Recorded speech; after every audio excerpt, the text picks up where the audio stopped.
कई बार लोग कहते हैं कि भगवान नहीं आते। मैं कहता हूँ भगवान आते हैं, बस आप उन्हें बुलाते नहीं। आपको एक सच्ची कहानी बताता हूँ, आपको पसंद आए तो लाइक जरूर करें, शेयर करिएगा, सब्सक्राइब करना नहीं भूलिएगा। दरअसल बात है महाभारत में उस समय की, जब द्रौपदी के पांचों पति जो है जुए में अपने आप को हार बैठे थे और साथ ही साथ वो द्रौपदी को भी हार बैठे थे। तभी दुशासन उनके महल में जाता है, उनको बालों के साथ खींचता हुआ राज्यसभा में लेके आता है। वहीं सब के सब बैठे थे, नाते रिश्तेदार, ससुर, दामाद, देवर,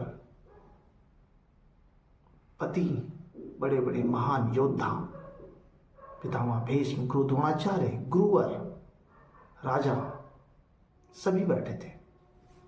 लेकिन किसी ने भी उसे रोकने की हिम्मत नहीं थी। सब केवल आंसुओं से ही बैठे थे।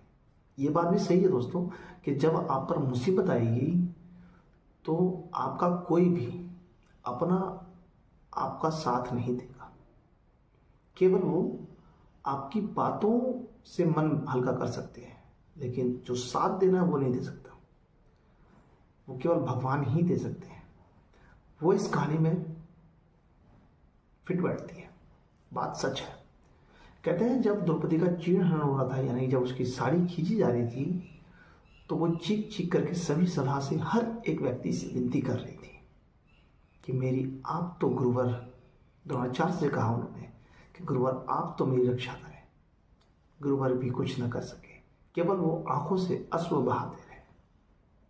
पितामह भीष्म, उनसे उन्होंने प्रार्थना की कि हे पितामह, आप तो बड़े हैं, पिता अतुल्य हैं, आप तो मेरी रक्षा कीजिए। परंतु वो भी कुछ न कर सके। उनकी भी आंखों से आंसू ही गिरते रहे। अपने पतियों से कहा, वो भी केवल हाथ बांधे और आंसुओं से ही कहते रहे, कुछ न कर सके। अतः उन्होंने युधिष्ठिर जी से कहा, वो भी कुछ न कर सके। जब लास्ट में कोई न रहा तो राजा जो उस समय थे धृतराष्ट्र, उनसे कहा, वो भी कुछ न कर सके। आगे की कहानी में आपको जरूर बताऊंगा। कमेंट करिए, लाइक करिए और सब्सक्राइब कीजिए।